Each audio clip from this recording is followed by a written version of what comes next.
E minha mãe fazia oração chorando, pedindo a Deus que o dia de amanhã pudesse ser melhor do que o triste dia de hoje que nós tínhamos passado com toda dificuldade. Certamente, milhões de outros brasileiros tiveram uma situação semelhante à nossa. E foi a oração que nos ajudou a ter um pouco de esperança, ainda que, muitas vezes, o dia seguinte fosse pior do que o dia anterior.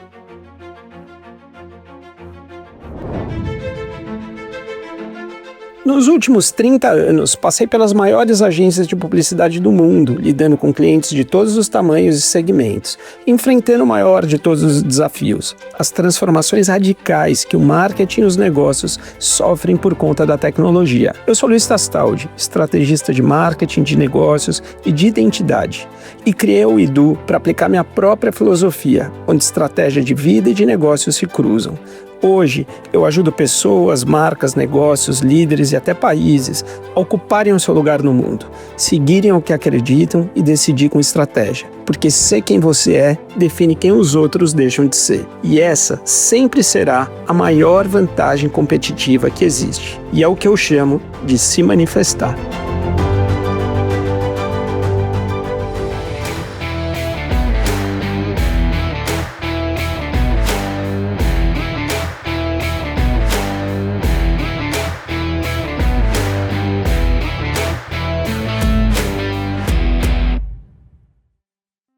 Com certeza você já ouviu falar no poder das palavras, e palavras juntas formam frases, e frases juntas de maneira organizada formam as narrativas. E o que a gente mais tem visto aí no mundo são as guerras de narrativas. Mas tem uma guerra de narrativa tão séria quanto essas, que é aquela que você trava na sua cabeça.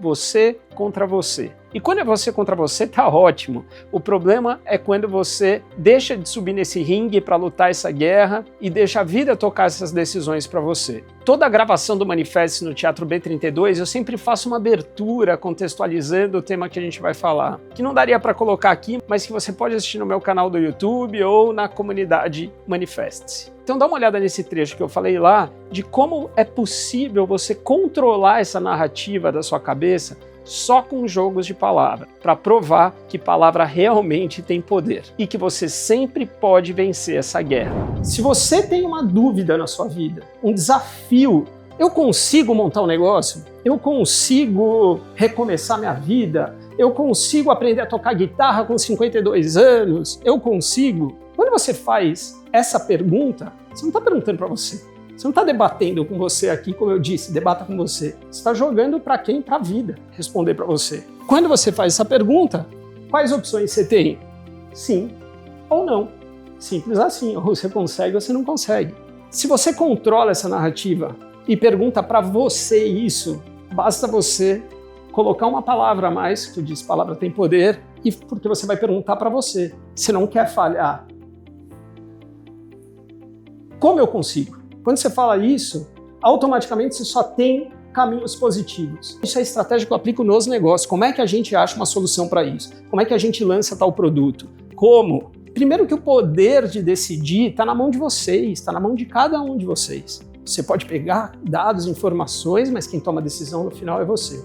Isso é o que eu entendo por se manifestar. É você ser único, é você acreditar no que você acredita, é você testar o que você acredita e decidir colocar isso para fora, para o mundo, da maneira correta e se conceituar. Porque quando você se conceitua, você não define quem você é, você define quem os outros deixam de ser.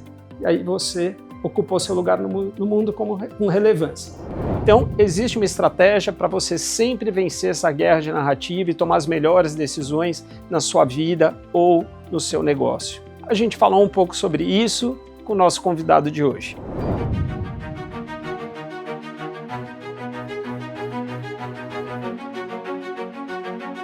Deixa eu falar um pouquinho desse cara, assim, no meu ponto de vista.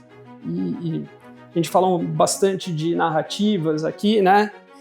Quando você tem muita exposição, a vida vira um palco.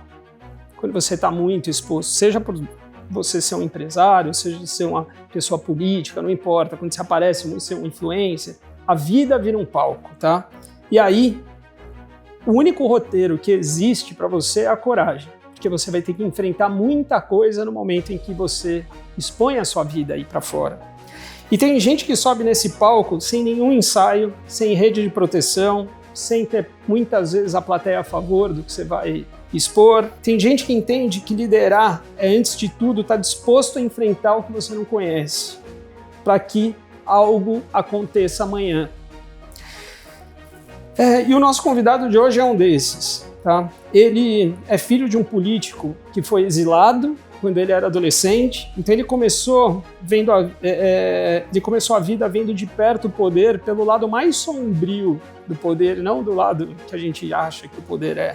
E cresceu sem privilégio nenhum, mas, cara, sem nenhum privilégio mesmo, mas com um grande privilégio, de acreditar que o não posso não existe. Ele é empreendedor, comunicador, gestor, um homem que atravessou fronteira não do mundo só, mas da TV para o turismo, do marketing para a política. E quando o destino colocou ele à frente do maior estado do Brasil, se fosse um país seria acho que a 8ª ou 9ª maior potência do mundo, o maior PIB do mundo, ele mostrou que um cargo e uma pessoa podiam andar juntas. Eu fui testemunha porque eu tive o privilégio de trabalhar com ele durante o governo, durante a campanha, e eu vi num momento muito importante, a gente vai falar disso, o João trabalhando lado a lado com o Dória. Na política e no mundo empresarial, ninguém nunca vai ser unânime, seja um empresário ou seja um político. E talvez seja exatamente por isso que ele é super importante, porque no mundo não muda o mundo quem busca consenso, mas quem tem clareza. E se tem uma coisa que esse cara tem, é clareza no que ele fala, no que ele acredita e no que ele diz.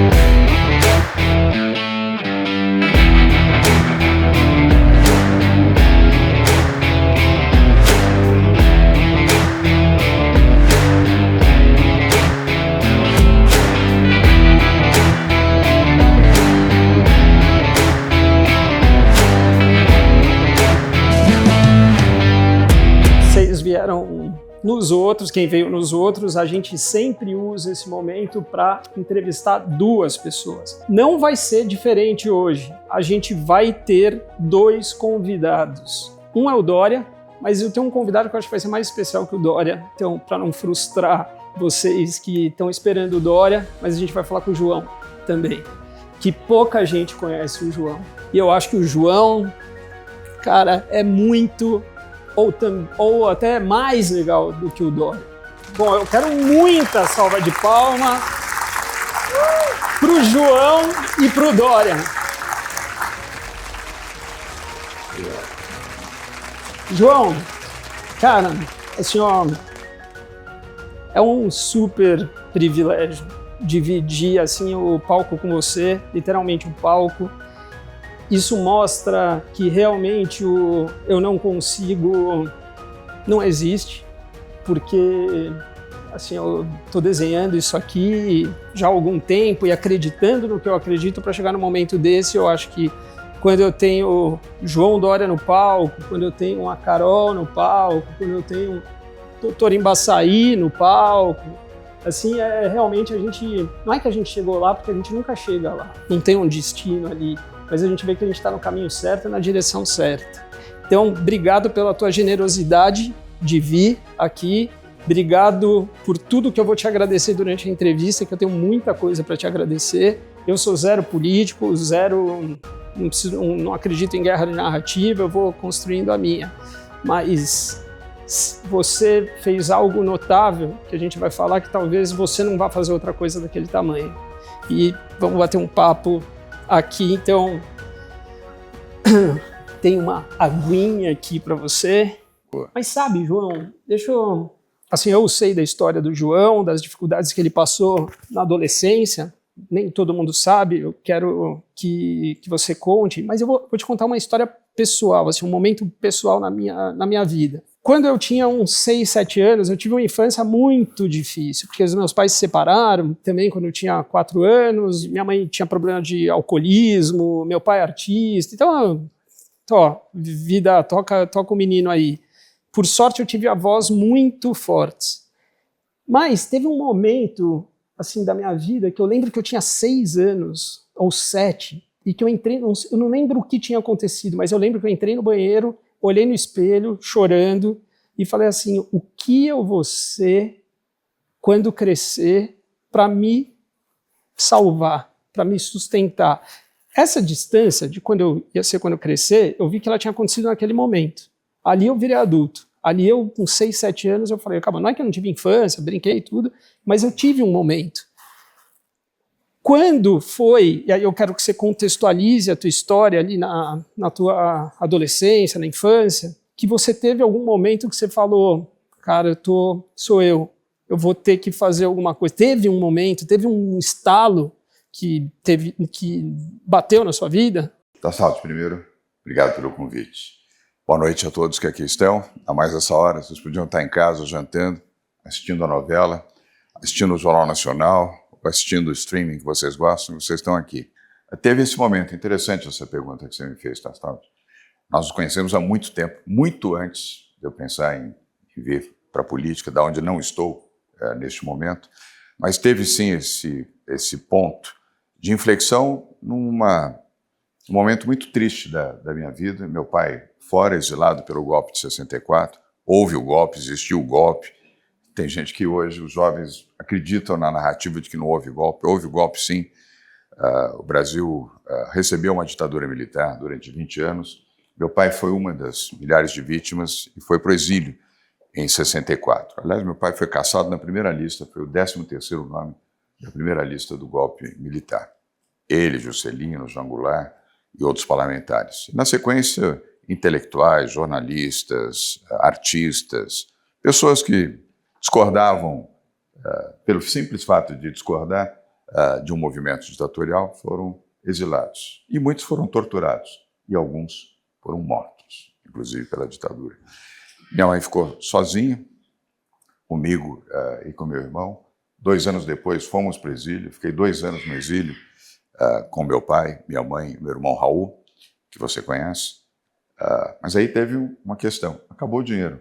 O exílio você não prepara, as pessoas não conhecem. Talvez aqui a geração do Embaçaí, se tiver mais alguém de cabelinhos brancos, possa lembrar do que era. Você era retirado do país, jogado num avião, ia embora com uma trouxinha e ponto. Quando a pessoa fala, exilado em Paris é fácil. Né? Não é. Com isso, acabou o dinheiro. Depois do início do exílio, minha mãe e eu voltamos com meu irmão para o Brasil. Sem nada, com a frustração tremenda da injustiça que meu pai sofreu. Os pais da minha mãe, principalmente o avô, eu quero bem a ele, mas ele foi muito injusto com a minha mãe, porque quando minha mãe decidiu casar com um baiano, ele disse não. Você não vai casar com um baiano. Houve uma época aqui na década de 50 e 60 que as pessoas tratavam todos os mais pobres, os mais humildes em São Paulo como baianos. É um miserável, não presta, segunda classe, brasileiro de segunda classe. E meu avô disse à minha mãe, você não vai casar com um baiano. E a minha mãe disse, eu vou casar com um baiano. E casou. Não muitos anos depois, aquele mesmo baiano foi caçado pelo golpe de 64, foi exilado e perdeu tudo. E minha mãe teve que voltar do exílio. O que disse o meu avô? Tá vendo? Eu não falei para você? Não casar com um baiano? Olha o que aconteceu. E ao invés de ajudar minha mãe, virou as costas para minha mãe. Eu perdoo meu avô, está lá no céu, mas não devia ter feito isso. Porque ele provocou uma profunda depressão na minha mãe, solitária, com 2 filhos pequenos. Eu tinha 6 anos quando eu voltei do exílio, já 9 anos de idade. Mas naquele momento do exílio tinha 6 anos, 6 para 7 anos, e o Raulzinho, meu irmão, então tinha 2 anos de idade. Naquela época, na década de 60, as mulheres não eram educadas para serem mães, não eram educadas para serem executivas, psicólogas, profissionais, empreendedoras. Eram educadas para serem dona de casa. Minha mãe, formada em letras, tinha uma enorme dificuldade em como sobreviver diante de uma circunstância como essa. E aí, como você testemunhou logo no início, nós não tínhamos nada. Nada é nada. Nós ficamos na nossa casa, o Embaçaí sabe dessa história, várias e várias semanas sem luz. E por quê? Minha mãe não tinha dinheiro para pagar a luz. Desespero, né? Durante 7 anos, nós não comemos carne em casa. Não era porque minha mãe era vegetariana, nem queria que os filhos fossem vegetarianos. Minha mãe não tinha dinheiro para comprar carne. E ela conseguia trabalhar? Como é que deixava vocês? Tentava trabalhar, tentava ter algum ganho sem a ajuda de ninguém, solitária. Imagina uma situação como essa, isolamento total, 2 crianças, 2 filhos, o pai no exílio. E aí veio o momento da inflexão. E aí eu devolvo a palavra para você. E foi naquele momento, depois de acompanhar minha mãe no choro, na tristeza, e o único momento onde nós pacificamos o nosso coração à noite, sabe quando era? Na oração. Quando minha mãe se ajoelhava, eu ajoelhava ao lado dela, o Raul era muito pequenininho, estava dormindo, e minha mãe fazia oração chorando, pedindo a Deus que o dia de amanhã pudesse ser melhor do que o triste dia de hoje, que nós tínhamos passado com toda dificuldade. Certamente, milhões de outros brasileiros tiveram uma situação semelhante à nossa. E foi a oração que nos ajudou a ter um pouco de esperança, ainda que, muitas vezes, o dia seguinte fosse pior do que o dia anterior, mas não dava esperança. Então, essa é uma outra lição importante. Seja qual for a sua crença, seja qual for a sua religião, acredite. Se ela já lhe ajudou, ou se ela já foi importante para você, ela poderá ser mais ainda nos momentos mais difíceis, mais tristes, das piores perdas. E eu não estou falando aqui de não ter luz, de não ter alimento, de você perder alguém da sua família, alguém que você gosta, alguém que você amou a vida inteira, e essa pessoa, por alguma circunstância, desaparecer da sua vida. É a oração que vai manter você vivo, ativo e com o mínimo de confiança de que a vida não foi tão injusta e tão ingrata em relação a você. É engraçado porque eu rezo muito. Eu rezo constantemente durante o dia, fico rezando o tempo inteiro. E quando eu vou deitar para rezar, tem aquela história de Deus estar dentro da gente, né, de falar isso. Eu começo a minha reza falando assim, como é bom poder conversar com Deus. E começo essa conversa com Deus, porque na guerra de narrativas que a gente tem na nossa cabeça, se Deus está aqui, você começa a dialogar com Deus e é com você mesmo, você começa a encontrar soluções para aquele problema, né? Você começa a ver essa palavra aí. E você fala um negócio de acreditar, que é a palavra que eu também coloco bastante, a gente tem que acreditar no que a gente acredita, testar, botar isso para fora. E essa é a única vantagem que a gente tem de ser humano, que é poder enxergar o que não se pode ver. É acreditar no que não existe, é a fé. Poder sentir. Sentir. E tem muita gente que não exerce isso, que não exercita isso. Então, façam isso. João, você foi arrancado ali da adolescência, da infância. Aliás, arrancaram a adolescência, arrancaram a infância de você. Eu acredito que ali com 13, 14 você tenha se tornado pai do Raul ou responsável pelo Raul, né? Mas, trazendo para hoje, tem uma música do Roupa Nova, que é Coração Pirata, que tem uma frase que ele fala, eu compro o que a infância sonhou. Você pode ter tudo hoje, mas você não teve nada lá.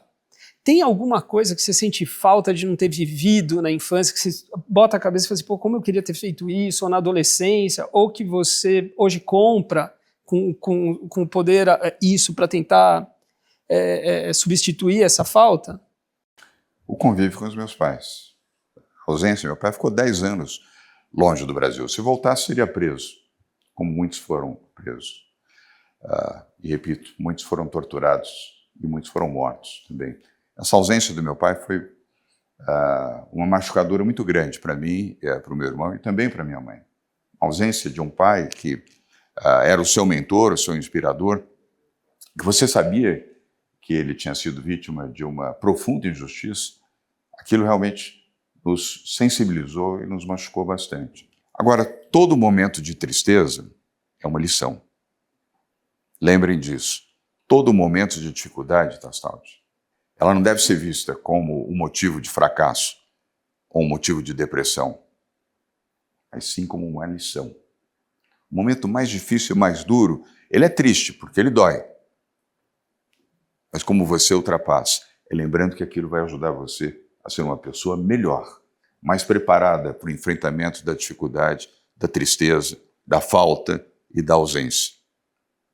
Olhando dessa maneira, você nunca vai ser uma pessoa infeliz. Você será uma pessoa que compreenderá o valor do mundo, da humanidade, das pessoas, como é. Não para você se entregar, mas para você saber lutar por isso. E vai ajudar você também a compreender a natureza das pessoas. Vai ajudar a respeitar as pessoas, as mais simples, as mais humildes. A dizer bom dia, boa tarde, boa noite.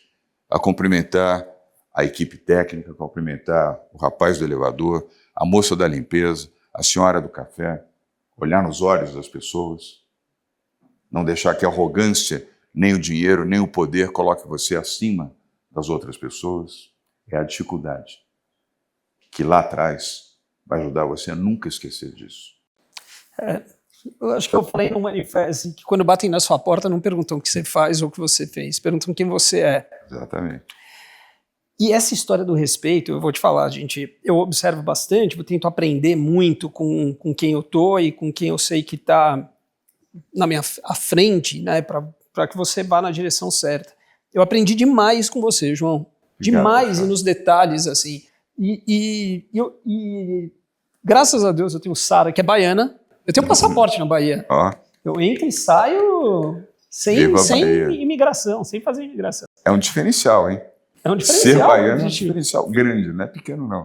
Você me melhorou em muitas coisas pela observação que eu tinha. Então, por exemplo, a maneira que você respeita as pessoas, o tempo das pessoas, a pontualidade das pessoas, que eu comecei a exercitar isso brutalmente depois que eu comecei a me relacionar com você. Os detalhes de você colocar uma plaquinha com o nome da pessoa em qualquer reunião que você vá. Pode ser 2 pessoas, pode ser 10, vai estar o seu nome lá. Porque a pior coisa que tem é você não saber o nome da pessoa que você está falando. Não é um preciosismo, é um respeito. Outra coisa, você sai de reunião com o João, acabou a reunião, todo mundo levanta, o João fica parado, esperando todo mundo colocar a cadeira de volta, pegar o seu copinho, jogar fora, porque você tem que respeitar a próxima reunião para ela não atrasar. Aquilo não é o mínimo, mas é o mínimo que às vezes a gente não sabe e a gente observa e fala assim, então eu no meu escritório, levanto, fico João Dória, paro, moçada, Marcinha, cadê Marcinha? Marcinha não está aí, Marcinha é meu braço direito, esquerdo, tudo. Ela sabe, não deixa a cadeira fora do lugar que ele fica louco. Aprendi com o João, eu te juro. Então é um inferno o escritório, porque eu João Dorizei todo o meu escritório. Eu sou um mini Dória.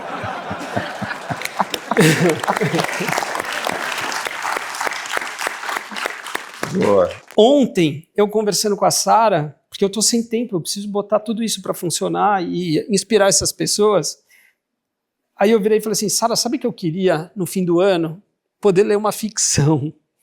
Então eu falei isso, eu queria pegar um livro do Dan Brown, que eu vi que ele vai lançar e ler, e saber que eu não estou perdendo tempo de ler um livro que eu teria que ler. Tudo. E ela respondeu para mim e falou assim, Tasta, você vê como a gente fica feliz com muito pouco. Qual é o pouco que te deixa feliz? O tudo a gente sabe que você pode ter, mas qual é aquilo que você fala, Tasta, é isso, cara? Estar ao lado da família. E na sequência ao lado dos amigos. Você tem que estar com a família. É importante que você cultive a sua família, que você esteja ao lado da pessoa que você ama, dos seus filhos, ao lado dos que têm ainda os pais, que é um privilégio poder ter seus pais, seus avós. E cultive os seus amigos também, é importante. Não odeie o seu amigo porque ele é bolsonarista, porque ele é lulista. Goste do seu amigo pelos valores que ele tem, não pelas suas preferências ideológicas, ou políticas, ou futebolísticas que ele tem. Isso ajuda. Então esse é um bom momento, é um momento que eu gosto, que eu curto. E logo na sequência eu gosto muito de animais, eu gosto muito de cachorros. Tem 10 cachorros em casa. Então isso é gostar muito de cachorro. Eu amo os cachorros. Os cachorros têm uma relação afetiva. Quem tem cachorro, não preciso explicar, sabe disso. E gosto muito das plantas e das flores. As plantas têm vida, as plantas existem, não é um ato de loucura. É um ato de bem-querer. Então é o amor, o convívio com a família, com os amigos, com os animais, com as flores e com as plantas. Durante a campanha, eu mostrando, fui eu e você, eu mostrando alguma coisa, você estava maquiando, até eu lembro, e aí eu mostrando alguma coisa ali para você, vamos falar isso, aqui está o roteiro, você, não vou falar isso. Não, mas eu acho que deveria, pra você, não vou. Aí o João vira para mim e fala assim, Tastaldin, todas as vezes que eu segui a minha intuição, 80% das vezes eu estava certo, 20% das vezes deu errado, ou seja, se você tiver certo, vai cair nos 20%, faz o que eu estou mandando que vai dar 80%.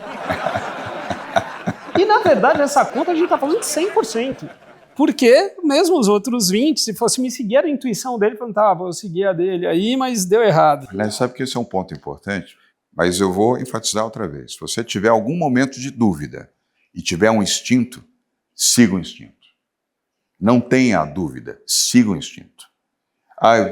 Direita ou esquerda? Se o instinto conduzir você para o lado direito, siga o seu instinto. As chances de você acertar serão matematicamente maiores. Certeza absoluta. Foi o que eu te falei naquela vez. Foi. Estou falando, acho que 7 anos atrás. 80%, né, na conta. Então isso vale muito. Mas, e instinto você não terceiriza. Se você tem um instinto, você não pergunta para alguém o que você acha. Você já tem um instinto segue. Você precisa ter coragem. A vida não é feita para os fracos, nem para os covardes. Os fortes serão sempre aqueles que tiveram a dose de coragem para tomar a decisão no momento em que precisavam tomar uma decisão. E aí vem o instinto. A pessoa de coragem, não o irresponsável, mas a pessoa com coragem, ela segue o seu instinto. E ela consegue administrar o risco de ter tomado uma decisão. E essa sempre será uma pessoa melhor. Nas nossas empresas, eu sempre avalio as pessoas que contrato, Tastaldin, pela postura, pela forma de falar, pelos gestos. Eu olho pouco o currículo, olho também, principalmente formação acadêmica. É útil, é importante. Mas eu nunca tomei a decisão de contratar ninguém, Carol, pelo currículo e nem pela formação acadêmica, e sim no diálogo, olho no olho. E com algumas perguntas básicas você consegue entender se aquela pessoa vai contribuir na sua empresa, vai agregar valor, vai dialogar bem com os profissionais, vai ser agregadora do seu time, vai ser inspiradora de outras pessoas ou não. Porque se ela tiver o melhor currículo do mundo, se ela tiver a melhor formação acadêmica do mundo e aquela pessoa for gananciosa, ambiciosa, maldosa, que você percebe claramente que ela é tão gananciosa que ela é capaz de fazer uma maldade para ser superior a alguém, ela não vai trabalhar comigo. Em alguns casos eu até faço a recomendação e mando para um concorrente. Ele vai trabalhar naquela empresa, que ali eu acho que eles vão gostar de você.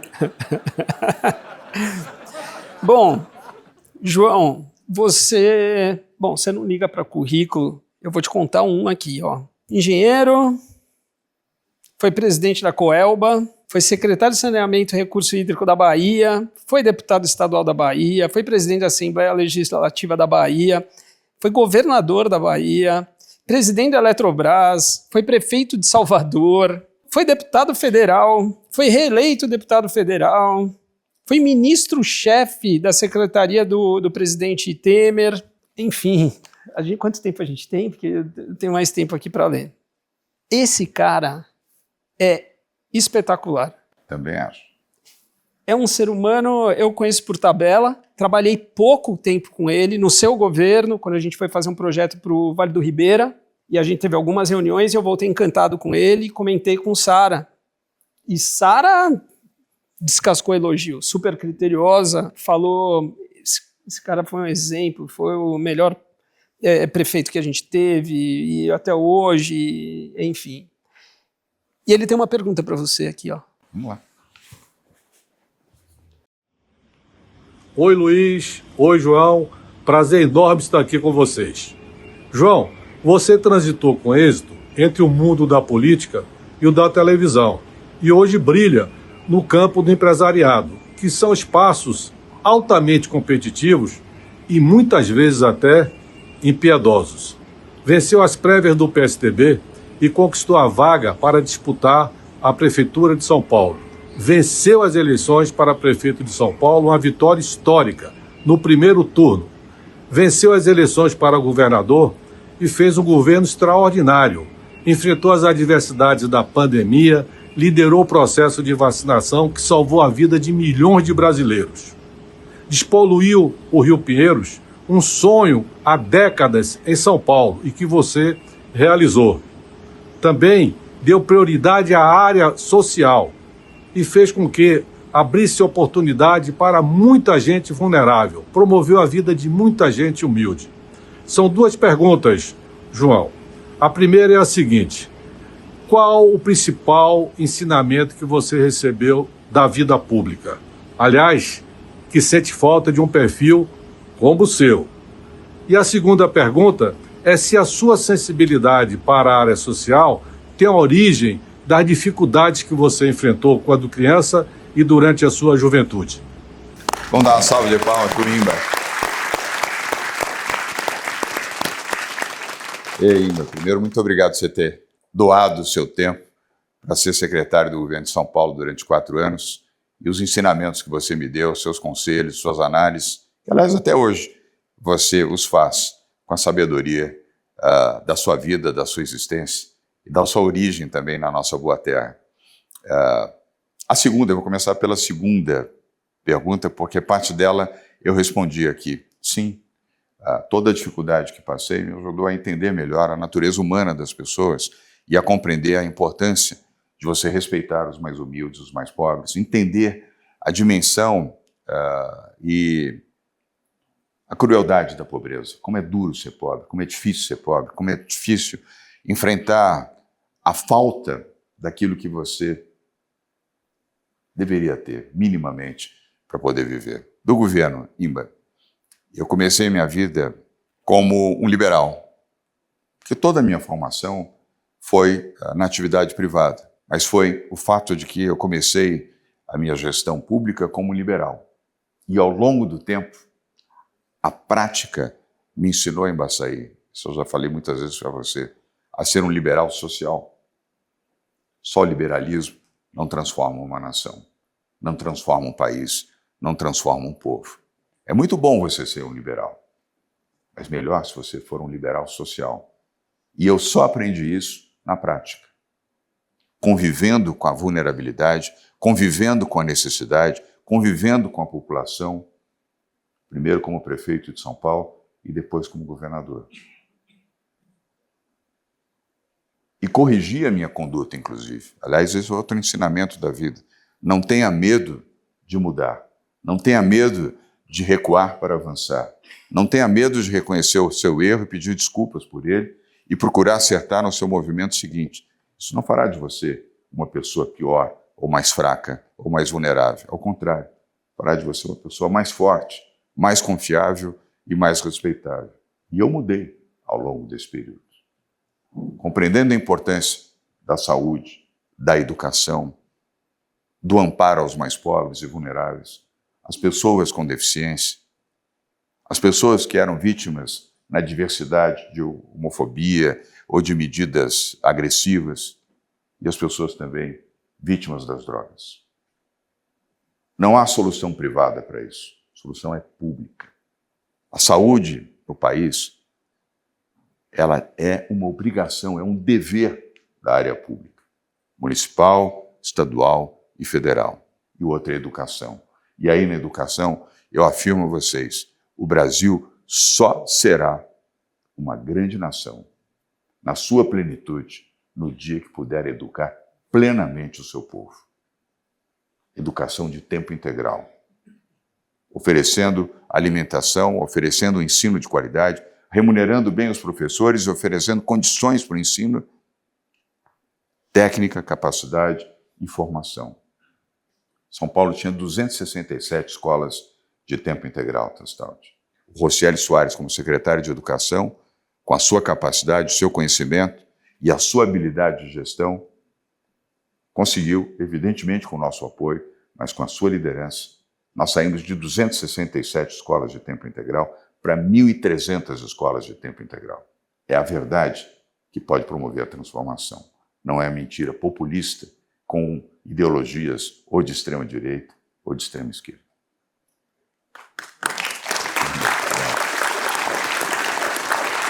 Bom, você vai poder falar várias coisas notáveis que você fez. E eu vi todas essas coisas notáveis que o João fez e as coisas notáveis que o Dória, como empreendedor, como empresário ali, fez e fez acontecer. Mas não vai ter nada mais notável no meu ponto de vista.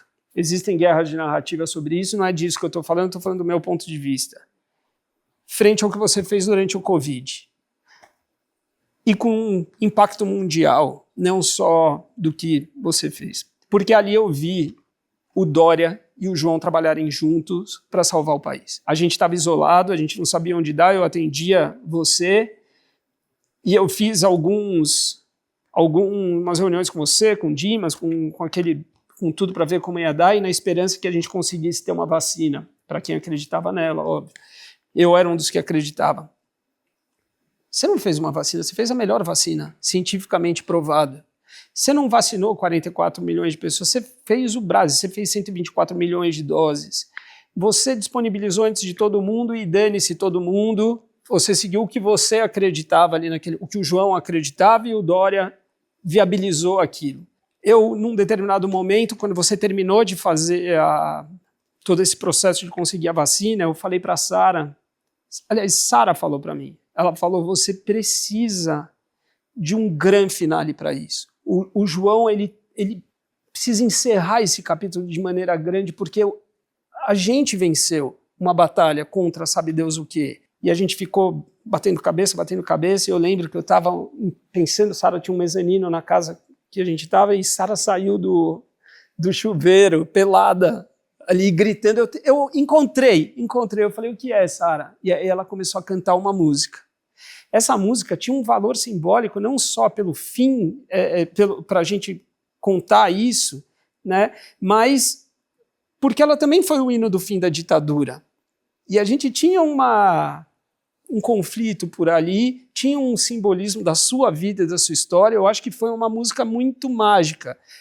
Não vai ter nenhum manifesto que eu vá fazer na minha vida para algo e tão importante, para um trabalho tão notável que o senhor fez naquele momento, e que acho que todo mundo tem que agradecer, pelo menos quem acreditar, não é todo mundo, mas eu queria olhar no seu olho e falar muito obrigado, porque talvez eu não estivesse aqui se eu não tivesse tomado a vacina.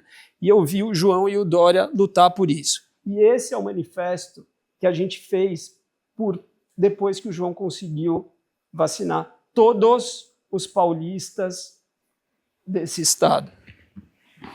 No novo tempo, apesar dos castigos, estamos crescidos, estamos atentos, estamos mais vivos para nos socorrer.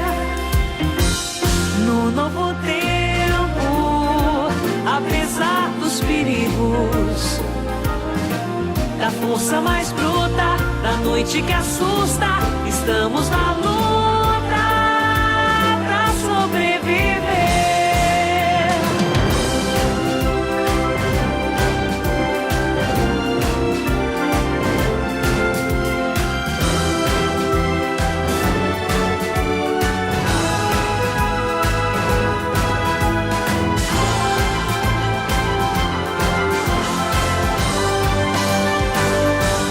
No novo tempo. Emocionado, cara. João, Você me emocionou aqui, viu? não é para menos. Cara. Obrigado. João, o Brasil tem que pensar grande. E a gente vê muito pouco político com essa postura, com essa elegância de uma nação. Quando a gente olha para os outros países, a maioria tem essa elegância, a maioria tem uma postura de líder de nação, né? O que você acha que falta para essa classe política? Como é que a gente resolve isso? Como é que a gente cria políticos, mas com postura e não pessoas que simplesmente entram na política e, enfim. tocam o Brasilzão que a gente está vendo? Complexa essa pergunta. E mais complexa ainda a resposta a ela. Não é fácil. Primeiro, não há política sem democracia e não há democracia sem política. A política é necessária, com os maus e os bons políticos. Quem elege governadores, prefeitos, deputados, senadores, presidente da República, somos nós. Há boas pessoas, há bons candidatos. É preciso que tenhamos a capacidade e a percepção de fazer a escolha, se possível, a escolha certa. Não há outro caminho. Regimes totalitários de direita e de esquerda não promovem nem a liberdade, nem a oportunidade, nem a igualdade. Promovem ditaduras. E as ditaduras, de esquerda ou de direita, são nocivas. Sempre são nocivas. Até quando você imagina que não são, elas são. Deus tem que ajudar um pouco o Brasil. Deus talvez tenha ficado um pouco distante do país nos últimos anos. Sábio ele, né? Tá. Mas ele podia olhar, nos dar um pouco de luz, principalmente no ano que vem, para que possamos ter, quem sabe, aí uma alternativa melhor para o país. Há que considerar isso. Não há outro caminho, Gustavo. Não há outro caminho. Eu tentei, naquilo que foi o meu limite. Disputei as prévias do PSDB, segui todos os ritos do partido ao qual me filiei, era o franco favorito a ser derrotado já nas prévias, venci as prévias. Fui disputar a Prefeitura de São Paulo, era o franquíssimo favorito a ser um perdedor assim, de marca maior, enfrentando grandes candidatos.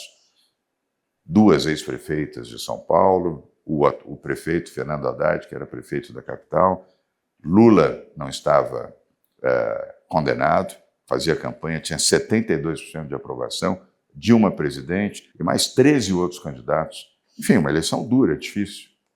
Comecei com 1% na primeira pesquisa, muito animador, né? Você começar, Carol, com 1%, primeira pesquisa da Datafolha, 8 meses antes, terminei em primeiro lugar, com 53%. No 1% você já tinha o algo me diz que vai dar certo? Não, tinha minha vontade e determinação, mas precisava ser muito otimista para acreditar que com 1% e o primeiro tinha 38%, que você pudesse chegar, de alguma maneira, à vitória. E até hoje fui o único que venceu a eleição no primeiro turno na capital de São Paulo, na história política de São Paulo. João, mas isso tem muito de postura. De você ter uma liderança, ter essa visão empresarial. Falando sobre essa postura, que eu tinha até falado numa pergunta anterior, de como é que a gente se porta como um líder, né? Como é que a gente cria políticos que consigam se portar como líder, ter uma postura de liderança de nação para o resto do mundo e fazer o Brasil ser grande. E a gente está vendo agora uma postura meio estranha do Brasil. No momento em que a gente começa a se aproximar de ditaduras, se isso não cruza uma linha de moral, não pela decisão de uma pessoa se aproximar de ditaduras, mas por pessoas seguirem a decisão de uma pessoa, né, que entra na guerra de narrativa. E a gente tem também uma outra postura, inclusive com relação aos Estados Unidos. Tá? Eu preferi que uma outra pessoa fizesse essa pergunta, uma pessoa dos Estados Unidos. É um advogado muito influente, muito amigo seu, muito amigo meu, um ser humano espetacular, porque eu só me relaciono com seres humanos, assim como o nosso doutor Embaçaí, mas a pergunta vem de Miami. Meu querido João, é um prazer estar aqui participando deste evento com o nosso grande amigo Luiz Tastaldi. E ele me pediu para gravar uma pergunta para você. Eu fiquei muito feliz, porque eu falei, bom, o João Dória não só é uma pessoa que já nos inspirou bastante, eu, meu irmão, toda a minha família, como continua fazendo negócio com os Estados Unidos, é um exemplo vivo daquele que acredita nessas relações comerciais entre os dois países. Então, vamos lá. Eu estou aqui como advogado há 25 anos, você sabe bem, recebendo esses empresários que querem fazer negócio, morar, trabalhar aqui nos Estados Unidos, sempre baseado aqui no sul da Flórida, em Miami. Ultimamente, você fez esse novo lançamento do Lead Miami através do meu irmão Cristiano, que aceitou a honra de mais uma vez presidir esta belíssima entidade, esse belíssimo movimento que você criou há tantos anos atrás. E a gente vê, ao mesmo tempo, que um interesse incrível de cada vez mais empresários querendo expandir para os Estados Unidos, fazer negócios, buscar oportunidades aqui, e do outro lado, 2 governos que estão se degladiando. O que você pensa disso e qual será o futuro? Obrigado, Piquet. Piquet é um ser humano... Piquet, um grande advogado, aliás, estabelecido há muitos anos nos Estados Unidos. O irmão, na área de real estate, ambos, ele fez uma pergunta interessante. É o diálogo, aquilo que faltou muitas vezes ao governo brasileiro. Né? Iniciar o diálogo, empreender o diálogo, ter humildade e ter a capacidade de compreender, mesmo com seus defeitos.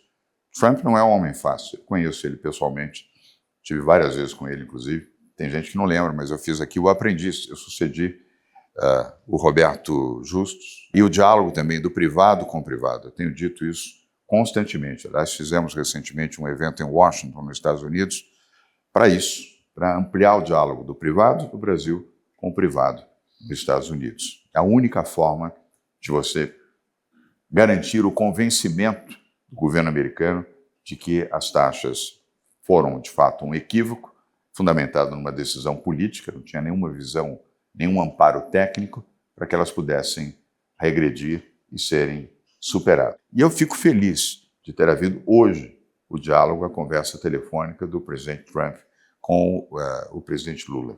Eu não faço juízo sobre as pessoas pensando no pior para elas, porque eu não tenho identificação com elas. Não tenho essa visão. Eu torço pelo bem do Brasil. Se as pessoas puderem fazer o bem para o Brasil, eu acho ótimo. Seja Lula, seja Bolsonaro, seja quem for. Eu não torço pelo mal, eu torço pelo bem. Então foi um bom momento esse diálogo que aconteceu hoje ao telefone do presidente Lula com o presidente Trump. E eu espero que esse diálogo possa produzir aquilo que o Piquet comentava, preocupado, quando formulou a pergunta. Ele não sabia que, evidentemente, esse encontro estaria acontecendo exatamente hoje, ainda que um encontro virtual ao telefone. Mas este é o caminho, é o diálogo, é o entendimento. Está de parabéns o presidente Lula de não ter usado a posição da arrogância que ele teve antes, dizendo: eu não vou falar com o presidente, ele que me procure. Errado. A atitude correta foi essa, capitaneada pela diplomacia brasileira e pela diplomacia americana, para que houvesse o contato entre o que comanda os Estados Unidos da América e o que comanda a República Federativa do Brasil. É isso que nós precisamos. Bons exemplos de bom diálogo e de bom entendimento. E uma visão também multilateral. O Brasil ficou muito isolado, lamentavelmente, no governo Bolsonaro. O Brasil ficou um país completamente isolado. Ele não fez uma relação multilateral. A retomada disso é um caminho positivo para o Brasil. E o diálogo com os Estados Unidos da América, o segundo maior parceiro econômico e comercial do Brasil, é fundamental. Eu poderia ficar a noite inteira aqui conversando com você, mas vou ter que encerrar e eu queria fazer uma pergunta que tem a ver com acreditar. Você estando num cargo, né, com poder, com liderança, comandando empresas, comandando o governo, você acha que é mais eficiente você colocar o que você acredita e tentar convencer as pessoas daquilo, com o seu poder ali, com a sua posição que você está, ou você nem cogita isso e você acredita no que você acredita e segue, porque as pessoas vão estar convencidas só pelo fato de ver que você acredita? Pergunta bem formulada. Não, você precisa ter a consciência coletiva. Você nunca pode impor as suas decisões. Você pode liderar posições, isso é uma coisa. Argumentar, construir e convencer. Isso vai ajudar você na sua casa, na sua família, no seu trabalho, na sua atividade esportiva, na prática da política, no dia a dia, na compreensão dos seus vizinhos, dos seus amigos, das pessoas. Aliás, uma das boas lições que eu aprendi na política é compreender o contraditório. Hoje eu sou uma pessoa muito melhor do que era antes e devo à política. Olha que curioso.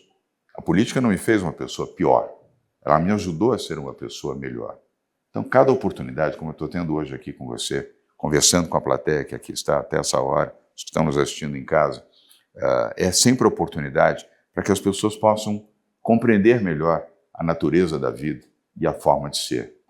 E como é bom você estar do lado do justo, do correto, do honesto, do decente, da ponderação, da compreensão, do perdão e da tolerância. É muito melhor. O amor se expressa dessa maneira.